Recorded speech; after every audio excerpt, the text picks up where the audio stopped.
जरा या मिथिला नगरीमध्ये येऊन पोहोचूया।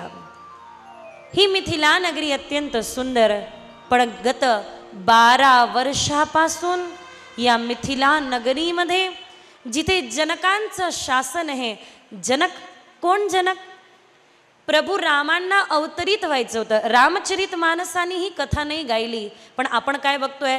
रामचरित मानस जीवनार्थ रामायण, आणि जीवनार्थ रामायणामध्ये आज या ठिकाणी आपण माता सीतेच्या प्रागट्याचं देखील दर्शन करणार आहोत।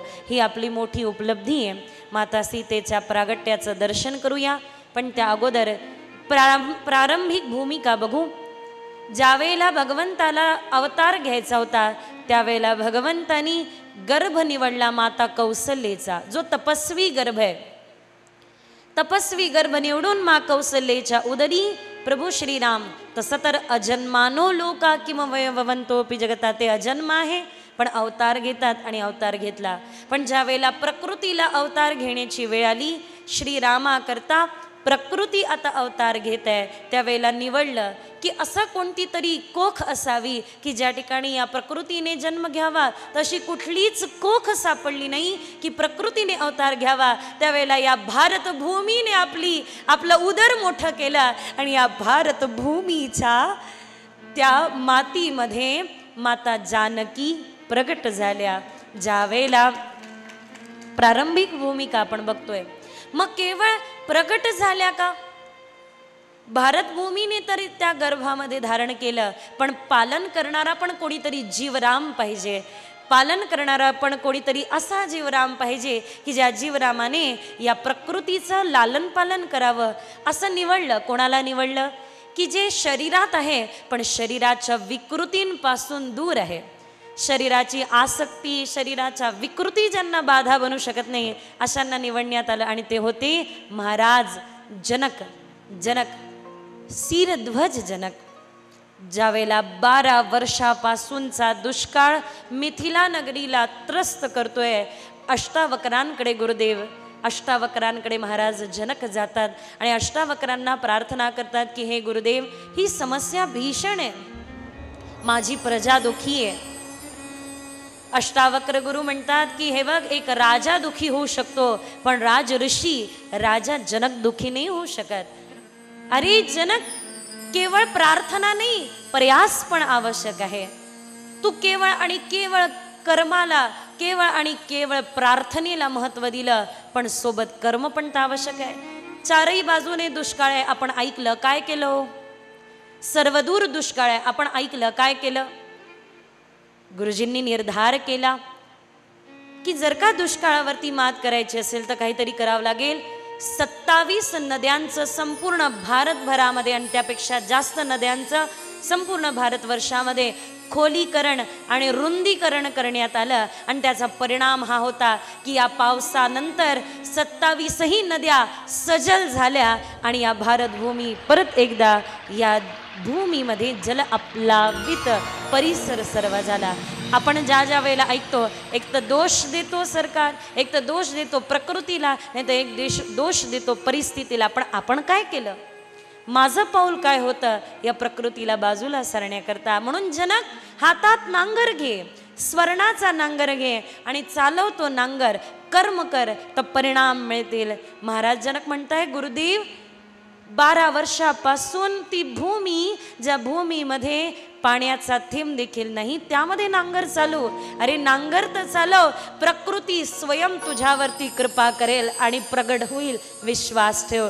गुरुचं एक वचन, तिकडे देखील गुरुकृपेने प्राप्त झालेले श्रीराम आणि इकडे देखील गुरुकृपेने प्राप्त झालेले ते कर्म आरंभ केलं। महाराज जनक, शिरध्वज महाराज जनक राणी सुनैना समवेत सोन्याचं नांगर घेऊन आपल्या भूमीमध्ये नांगरायला आरंभ करताय। या तर दर्शन करूया या स्वरूपाचं, या प्रकृतीचं। सर्वव्यापिनी महायोगिनी शंकर प्रिया दुर्गे, सर्वव्यापिनी महायोगिनी शंकर प्रिया दुर्गे, सर्वव्यापिनी महायोगिनी ही भारतभूमी, ही भारतभूमी नेहमी नेहमी संतांच्या चरणाची अनुगामी आहे. वेदामध्ये संतांचं नाव नाही, पण वेदांच्या रुचांमधील शक्ती म्हणजे संत आहे. ज्या वेळेला महाराज जनकांनी आपल्या स्वर्णहलाद्वारे नांगरायला आरंभ केलाय, महाराज जनक नांगरणं आरंभ करताय आणि संपूर्ण एका बाजूला संपूर्ण श्रद्धेने व संपूर्ण प्रेमाने या धरित्रीला नांगरताय. किसान शेतकरी संपूर्ण प्रेम या भूमीवरती करतो आणि नांगरता नांगरता त्या ठिकाणी एक छोटीशी कन्या प्राप्त होते आणि संपूर्ण नगरी, मिथिला नगरी त्या स्वरूपाला बघत आहे, त्या कन्येला बघत आहे. महाराज जनकांना प्राप्त झालेली ती कन्या महाराज जनकांनी आपल्या जवळ घेतली आणि जनकांनी त्या कन्येला आपल्या जवळ घेतल्यानंतर या प्रकृतीने आविष्कार प्रदान केला. तर गगनाचा कडकडाट आरंभ झाला वर गगनातून पावसाची वृष्टी सुरू झाली. 12 वर्षापासून जी भूमी जलाचा एक एका थेंबा करता उत्सुक होती, आज ती भूमी सजल झाली आणि प्रकृतीने आरंभ केलेली ही वृष्टी ज्या वेळेला संपूर्ण प्रकृती या स्वरूपाचा आनंद आणि अभिनंदन व्यक्त करते. म्हणून मी नेहमी सांगत असते आणि आवर्जून सांगत असते की रामाचा, प्रभू श्री रामाचा जन्माचा महोत्सव तर फक्त अयोध्या नगरीने आणि देवतांनी संपन्न केला. प्रभू श्री रामाचा जन्मोत्सव फक्त अयोध्येने संपन्न केला, पण माता जानकीचा प्रागट्य संपूर्ण प्रकृतीने संपन्न केला आणि प्रकृतीने उत्सव साजरा करायला सुरुवात केली आहे. बोलिए माता जगज्जननी जगदंबा की, जानकी माता की जय हो, सीता माता की जय हो. एक गोष्ट मात्र नक्की आहे, ज्या ज्या वेळेला ज्या ज्या ठिकाणी मुलीच्या जन्माचं स्वागत होईल त्या त्या वेळेला प्राकृतिक दुष्काळ पण नष्ट होईल आणि वैचारिक दुष्काळ पण नष्ट होऊन जाईल जिथे जिथे मुलीच्या जन्माचं स्वागत होईल. बस एकमेव हा संदेश देण्याकरता केलेले हे परिश्रम आणि केलेली ही मेहनत की माता जानकी देखील अशाच व्यक्तीला निवडते जी व्यक्ती माता जानकीचं पालन करण्याकरता समर्थ असेल. ते जनक बनले. ज्या घरी मुली आहे, ज्या घरी कन्या आहे ना, असं समजा ते करुणेने आणि मातृत्वाने परिपूर्ण आहे. ज्यांना कन्या नाही आहे ते अजून ममत्वापासून वंचित आहे, मग त्यांनी कन्यादानाचा तरी संकल्प करा आणि अशा गरीब मुलींकरता आपलं कार्य करा. आज कोणत्या क्षेत्रामध्ये मुली कार्य करत नाही आहे सांगा?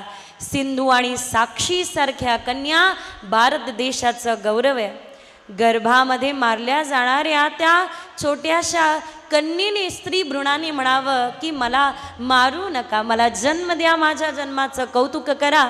लता बनून संगीताच्या क्षेत्रामध्ये प्रगती करेल, कल्पना बनून अंतरिक्षाचं माप घेईल, राणी लक्ष्मी माई म्हणून मा भारतीची आरती गाईल. आणि ज्या ज्या वेळेला मुलीचं जन्माचं स्वागत होईल त्या त्या वेळेला प्राकृतिक प्रलय पण नष्ट होईल आणि वैचारिक पण दुष्काळ नष्ट होईल. म्हणून एकदा मोठ्या प्रेमाने बोले जगज्जननी जगदंबा माता की, सीता माता की. राम जन्माचं स्वागत केलं, सीता जन्माचं स्वागत नाही करणार. उत्सव संपन्न करूया, आनंद व्यक्त करूया.